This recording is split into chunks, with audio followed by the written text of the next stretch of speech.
বাংলাদেশের সাথে ভারতের প্রায় 4096 কিলোমিটারে কিন্তু একটি বর্ডার আছে, কিন্তু দেখা যায় যে বর্ডারে কিন্তু অনেক অপরাধমূলক কাজ করা হয়। এটা হচ্ছে ইন্ডিয়ার বর্ডার, এটা বাংলাদেশের বর্ডার। আর বাংলাদেশে ঢুকলেই লাইট জ্বলবে, এই জ্বলতেছে। এখানে রাজা শুরু করবে। আসসালামু আলাইকুম, আমার নাম মোহাম্মদ আলতাফ হোসেন রাকিব। আমরা Fatehabad city corporation degree college থেকে এসেছি। আমি আজকে প্রদর্শক হিসেবে আছি এবং আমার সাথে আছে সাজিদ। আমাদের প্রজেক্টের নাম হচ্ছে আল্ট্রাসনিক রাডার সিস্টেম। প্রত্যেকটি দেশের জন্য কিন্তু তাদের বর্ডার একটি গুরুত্বপূর্ণ জিনিস। বাংলাদেশে কিন্তু তার পিছিয়ে নয়।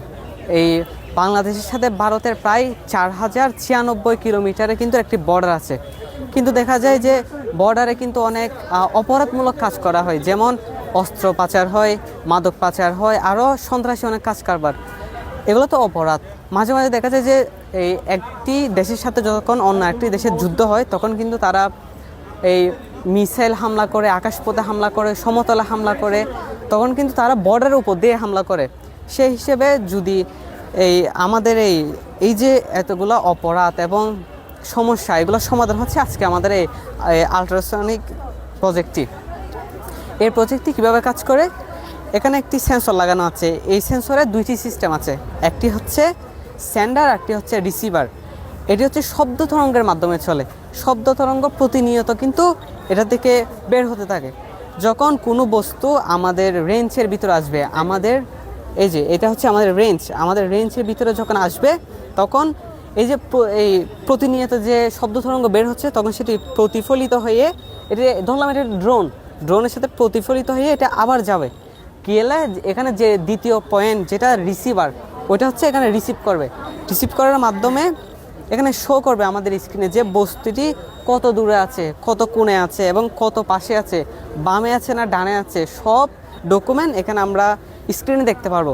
এখন প্রশ্ন হচ্ছে যে আমাদের শূন্যকর্তারা তো সব সময় আসলে স্ক্রিনে তাকায় থাকবে না, তারা লাঞ্চ করতে যাবে, ডিনার করতে যাবে, সেই হিসেবে তো এখানে সবসময় দেখে থাকবে না। তো সেটার উপর ভিত্তি করে আমরা এখানে একটি ওয়াচ টাওয়ার বানিয়েছি। এই ওয়াচ টাওয়ারে দুইটি লাইট আছে, একটি হচ্ছে রেড লাইট আর একটি হচ্ছে গ্রিন লাইট। গ্রিন লাইট হচ্ছে নর্মাল, এমনি জ্বলতে থাকবে যে আমার এরিয়া এখন সুস্থ আছে, এখন কোনো সমস্যা নেই। যখন আমার এরিয়ার ভিতরে কিছু একটা আসবে, তখন রেড লাইট জ্বলবে। এখন এই সেনা কর্মকর্তাদের এই ওয়াচ লাইটটা ইঙ্গিত দিবে যে দেখেন আমাদের ভিতরে কিন্তু এখন অনুপ্রবেশ করছে, অবৈধভাবে কেউ প্রবেশ করছে, বা মিসাইল বা বিমান এগুলো প্রবেশ করছে। কিন্তু যদি এই লাইটটাও যদি না দেখে, সেটারও প্রকল্প আমরা বানিয়ে রেখেছি। সেটা হচ্ছে এই যে অ্যালার্ম টাওয়ার। যদি এই দুইটা দিয়েও না দেখে, তখন একটি অ্যালার্ম সিস্টেমের ব্যবস্থা করেছি, যেটি আমাদের সেনা কর্মকর্তাদের সতর্ক করে দিবে অ্যালার্মের মাধ্যমে। তখন আমাদের যারা সেনা কর্মকর্তা আছে, বিজিবি, বাংলাদেশ বর্ডার গার্ড, তারা ওই অপরাধ, ওই মিসাইল, ওই হামলাটাকে প্রতিহত করার জন্য যে ব্যবস্থা নেওয়ার, তখন সে ব্যবস্থা নিতে পারবে। তো অবশ্যই এটা করা যাবে। আর এটার সবচেয়ে দারুণ একটা ব্যাপার হচ্ছে যে এটা কস্টটা হচ্ছে অল্প, মানে খুব কম কস্টে এটা বানানো সম্ভব। আপনাদেরকে যদি সরকারি কিংবা বেসরকারিভাবে এটাকে হেল্প করা হয়, জি, এই কাজটা আপনার টিম নিয়ে করতে পারবেন? জি, অবশ্যই করতে পারবো। আমাদেরকে সরকারি বা বেসরকারিভাবে যদি সহযোগিতা করা হয় এই প্রজেক্টটি সত্যিকারে বাস্তবায়ন করতে, তাহলে আমি আমার team Fatehabad city corporation degree college থেকে আমরা যে টিম প্রজেক্ট নিয়ে এসেছি, আমরা সেটি বাস্তবায়ন করতে পারবো।